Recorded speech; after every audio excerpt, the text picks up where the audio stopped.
You clicked on this for a reason. As you know, I made a video regarding the top 10 FMA matchups that was actually 11, but fuck off. It's still stuck in my top 3 most viewed videos and hasn't budged in a month. So I decided to make a planned sequel that took so much longer than the last. I'll be going over matches for every single member of Class 1A. Let it be known that this isn't the best matchups for them.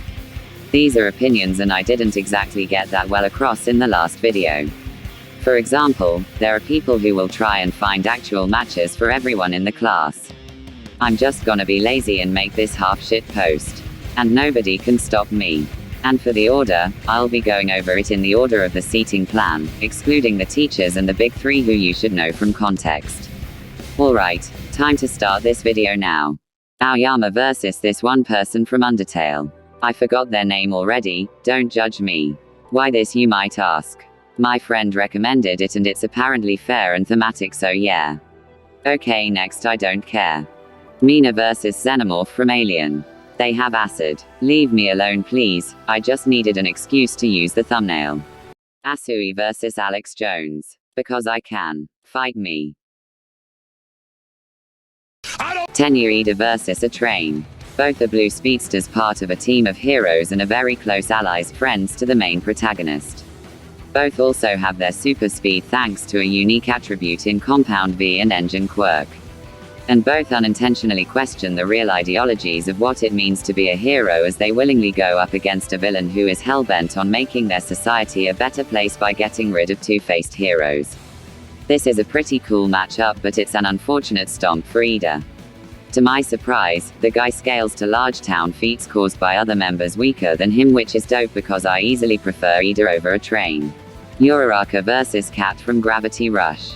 Both are good at heart, gravity manipulating superheroes who value others above themselves and are frankly romantically awkward as all hell.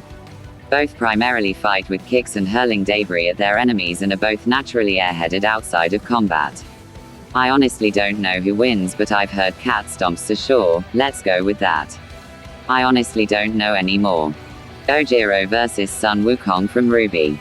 They are both blonde fighters who attended schools to train their fighting skills. There's not many connections, but it's Ojiro's only option, so just give me this. These two don't appear often anymore, but I still think they're cool. With Ojiro being underspoken and Sun Wukong being one of the only remaining characters in Ruby who are actually interesting and fun to watch. Also, slight correction. In my video which got me 1,000 views in a week, I said Jaune was my favorite character. I'm here to correct that because I actually remember Sun now. And after finishing Volume 8, I can safely say that Jaune is my favorite character. You are such a terrific dumbass. Gimme a break, he's been gone for 2 volumes. Unfortunate that I think he loses this unless he has MHS and large building feats. Too bad, cause I really like his weapons. Fucking gunchucks that can combine into a staff. That is badass. Speaking of that, it doesn't make this a complete stomp because of the range. But then again, Ojiro could just take it and toss it with his tail, so yeah, let's just move on.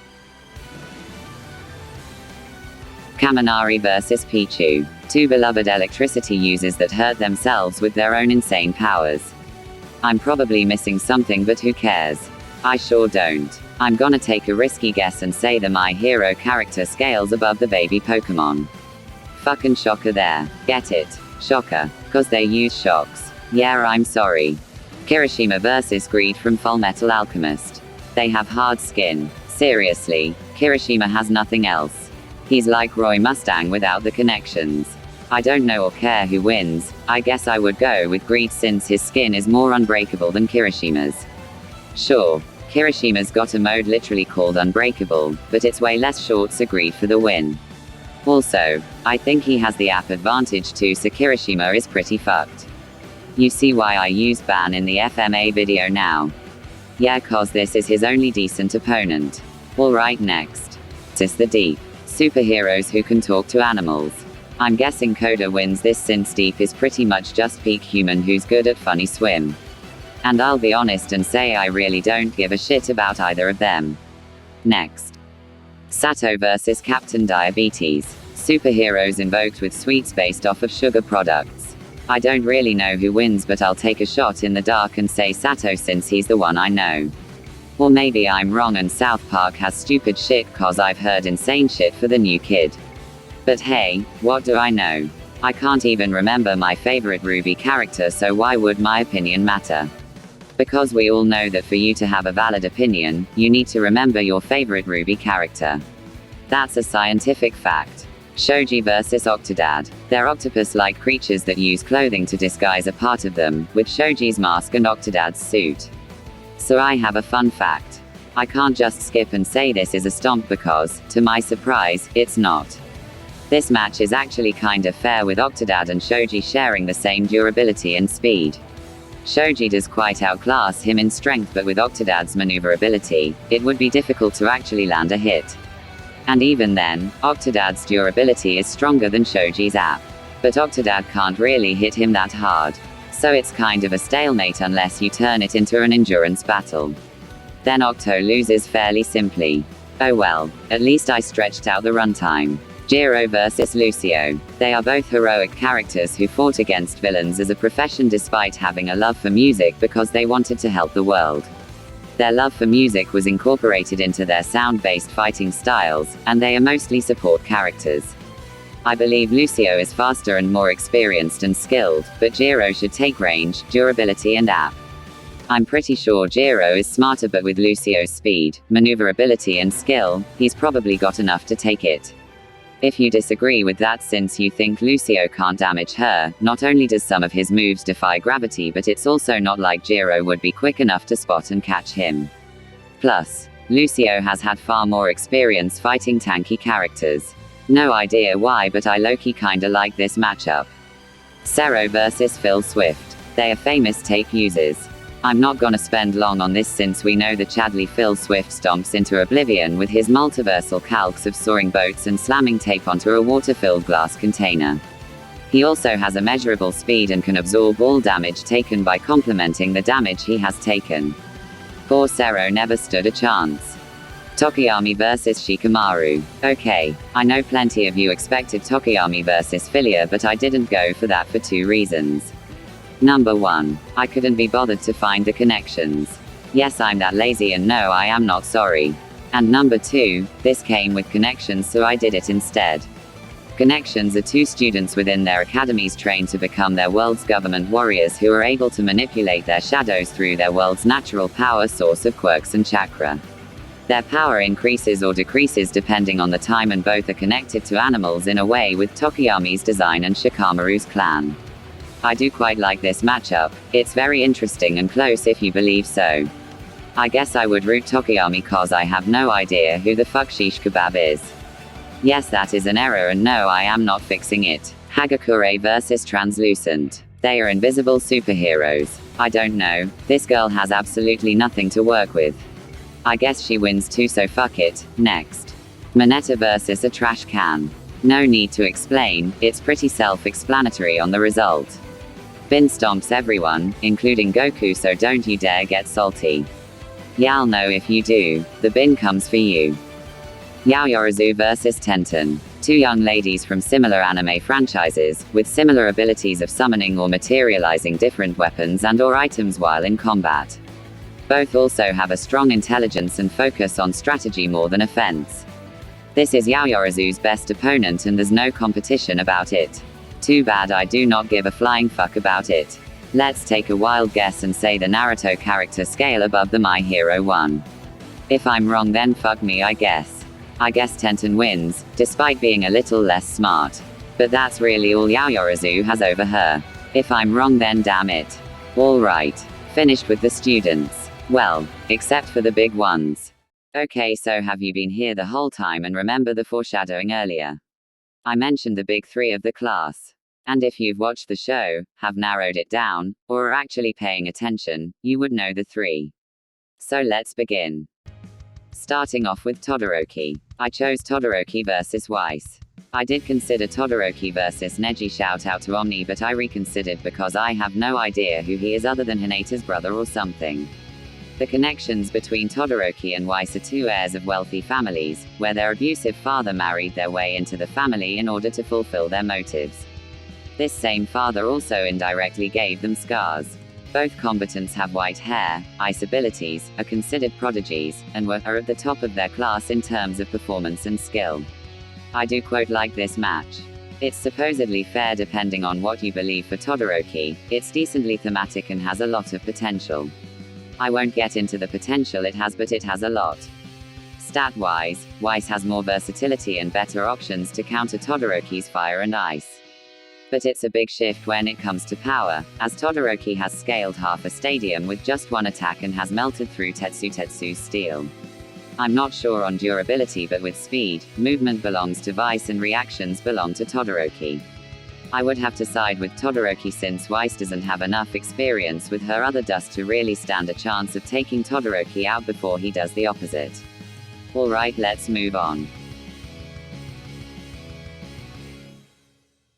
Up next is Bakugo, and I honestly dig this one a lot.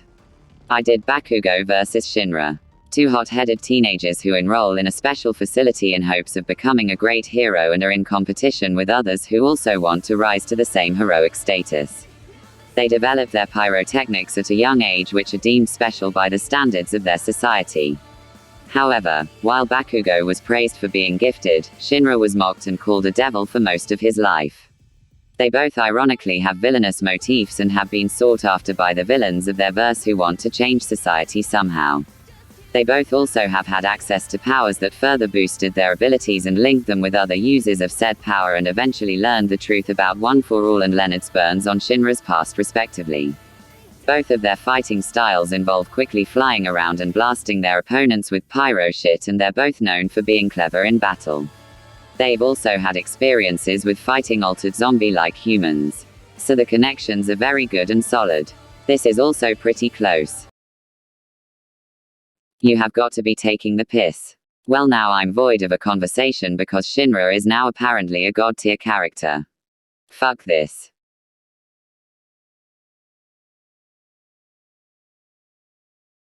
Now the last for the class. Deku. Before I start, I'll give a quick shout out to Deku vs Gon from Hunter x Hunter. I used to hate this, but I've come to realize that it's somewhat fair with speed and apparently durability too. But Deku is still stronger and has plenty more to massacre Gon. Also, Rippon wanted this to have a shout out and my man deserves it. But since it's not Gon, you might be able to guess the opponent. I chose Deku vs Azura from the game that TTS will combust if I type it in. The connections or differences are two hopeful characters born with no special abilities but still wanted to join a school for the extraordinary, despite not being able to. They were granted powers from external sources with All Might and the Reserve Course respectively, but their paths veered in both similar and different ways, with Azura becoming the ultimate despair while Deku became the new symbol of peace. Now I have spoilers for the manga of MHA, so skip ahead to this timestamp to avoid them. They both can somewhat read the future with danger sense and ultimate analytic respectively, and their personalities are completely opposite, since Deku can't stop showing emotions while Azura never shows any. There's probably more, but who really cares? I'm so tired. I do really like this matchup. With the contrast of their roles being complete opposites, it gives this matchup a lot of potential for banter, setup, and especially for the death. If you had Azura win, you could have him pin down Deku after injuring him to a helpless state, tell him about how he can't be stopped, and give him a fucking brutal stab right through the heart. And if Deku wins, you could have one of the most cinematic deaths in all of death battle history, as Azura is no longer holding back his power, but now he's holding back Deku as he charges at Azura with all his might. Azura could slice him a ton in the chest, but he keeps his smile. Azura tries it again, but is restrained by Black Whip. Deku pulls him in and screams his signature move at the top of his lungs. He lands a Detroit smash and the entire area around them gets caught in the blast for miles. You could have the camera pass across the battlefield, showing the extent of their strength just by the damage they caused. Then, it shows Deku standing there, his hands smoking from the impact of his final attack. He raises his fist for the public to know. The symbol of peace always wins. I would genuinely pop off for that. But here's the thing. I have no idea who wins, and I don't know all their powers. And I don't want to start anything. But I would much rather that Deku won just for the chance of the fucking amazing cinematic ending that I keep picturing every time I remember this fight. But if you were paying attention, you'd know we still aren't done.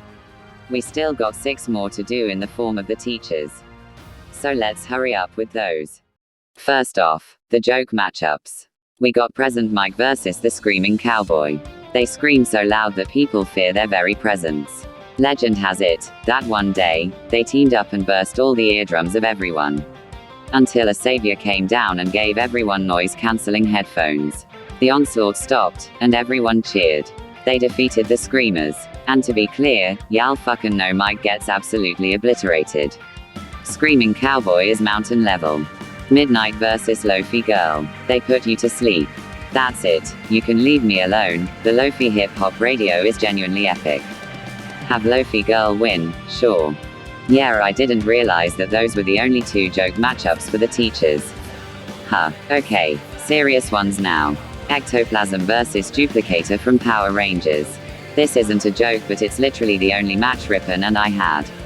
Also, he sent me a Power Rangers meme that made me laugh, so I couldn't not include. After all, I'm Scottish! Cementos versus Cinderblock. Hero versus villain fight, and they both control cement. I'm just gonna put this out here immediately.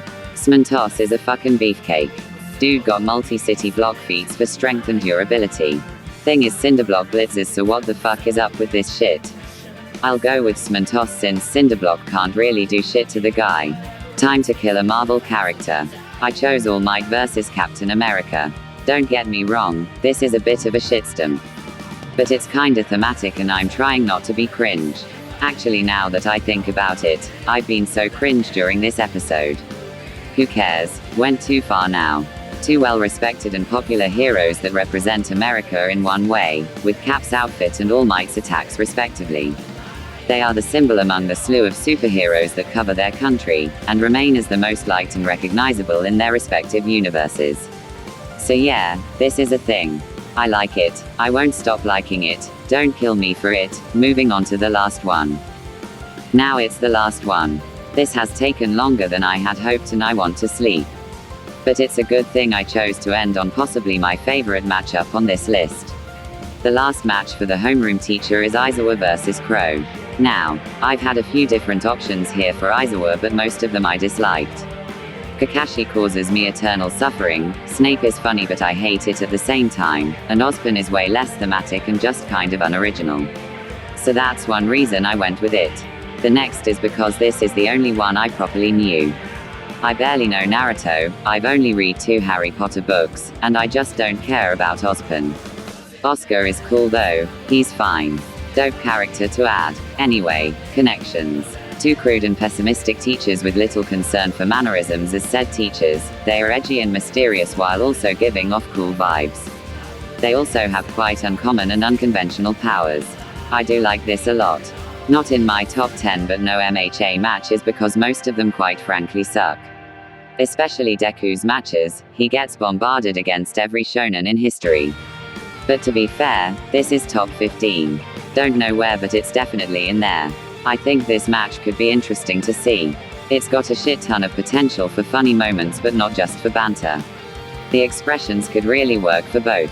Crow carried season 4 of Ruby on his fucking shoulders with his expression work alone, and Aizawa has had some really fucking funny looking faces in the best of times. Dude watched some children almost die and still kept a straight face. Anyway, the choreography could be great. If I recall, Aizawa has knives, throwing stars, etc. He's a goddamn ninja. So it's always possible for some blade-on-blade action. And I think their powers could clash fairly well. It's possible, Crow could fly around Aizawa in his bird form until Aizawa uses his quirk to throw him off balance. Aizawa could also accidentally turn the tides in Crow's favor by cancelling his semblance and letting Crow be free from his bad luck charm. And the deaths could be amazing too. It's unlikely that Aizawa would kill someone in character, but if he did, he could do something similar to Widow vs. Widow, disarming Crow and wrapping his scarf around his neck before tearing his head off. Or Crow could have his kill be really fucking brutal as he stabs Aizawa with his sword, turns it into a scythe, fires his gun to pull his scythe back with enough force to rip Aizawa partially in half. It could honestly be a very good fight. I will admit that Aizawa doesn't usually banter, so I can't hold out much hope for good banter there, but Crow could have some legitimately hilarious lines if they write and deliver them well. Alright, that's enough on this. Who wins, you may ask? I don't know, I guess Aizawa since MHA scaling is batshit mental. I know there's some twat who believes in Island Aizawa. And that is the video. I cannot believe how long it took. And I'll be honest, this was a big step up from the last time I did this. That one was only 17 minutes long with 11 matchups, so who knows how long this 26 matchup long video will be. I might do one of these in the future. Big thanks to Jolly Rancher, 5 and Shadow Rayhan for helping with the TNs. But a massive thanks to Rippon for giving me so many of the matchups and connections. He's an absolute legend like the rest, and I cannot thank them enough. Hope you enjoyed. I will eventually do another one of these if I'm motivated to, but who knows. Alright, thanks for watching and I'll see you whenever I upload next.